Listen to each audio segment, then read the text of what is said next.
Did you know that 41% of first-time marriages end in divorce? It's crazy to think that some families have separated parents and you would never know it unless you were told. Divorce is a legal dissolution of a marriage by court.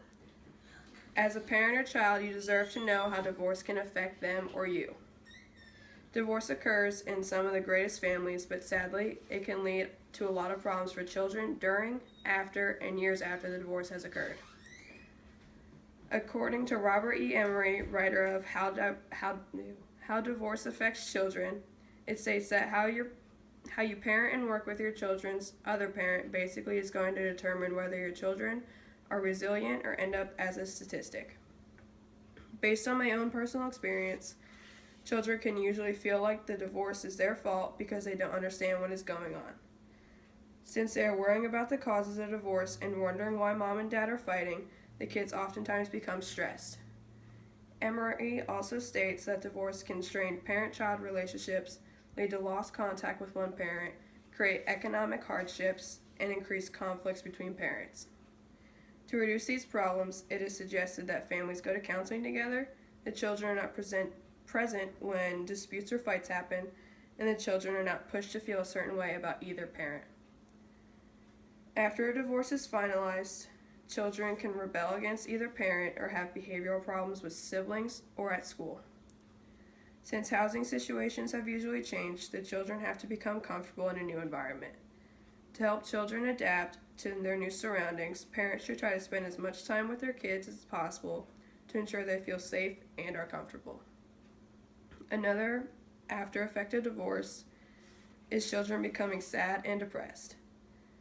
This can occur when the children or one child takes care of or helps a parent and other siblings cope with a divorce instead of themselves. An easy way to know if your child is sad or depressed is they'll become detached from the rest of the family or avoid friends at school. Sometimes parents can be angry about the divorce and detach themselves from their kids because they are a reminder of what their family once was. Even after the divorce, Emery says that many resilient children still report painful memories and ongoing worries about divorce, their relationships with their parents, and their parents' relationship. A psychologist named Judith Wallerstein followed a group of children of divorce from the 1970s into the 1990s, interviewing them every 5 years throughout and after the divorce. Wallerstein shared that even 25 years after the divorce, these children continued to experience substantial expectations of failure, fear of loss, fear of change, and fear of conflict.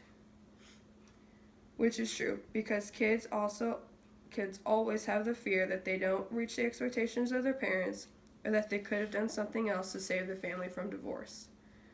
Wallerstein also mentioned that the kids had a hard time remembering the pre-divorce family. What they remembered about the post-divorce years was their sense that they had indeed been abandoned by both parents. Sadly, that can happen to some kids because parents have to pay for more on their own, causing them to spend more time at work than they do with their kids. Overall, divorce is not problematic for all kids.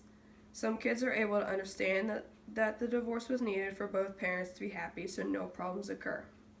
When parents do a good job of managing the stress of the divorce, the children don't have to undergo the sadness, depression, or stress by themselves.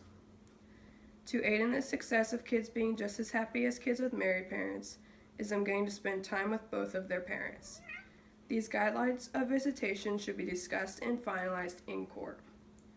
If your child ever has any problems with coping, remember to keep an eye out for depression or stress so the proper steps can be taken to reduce it.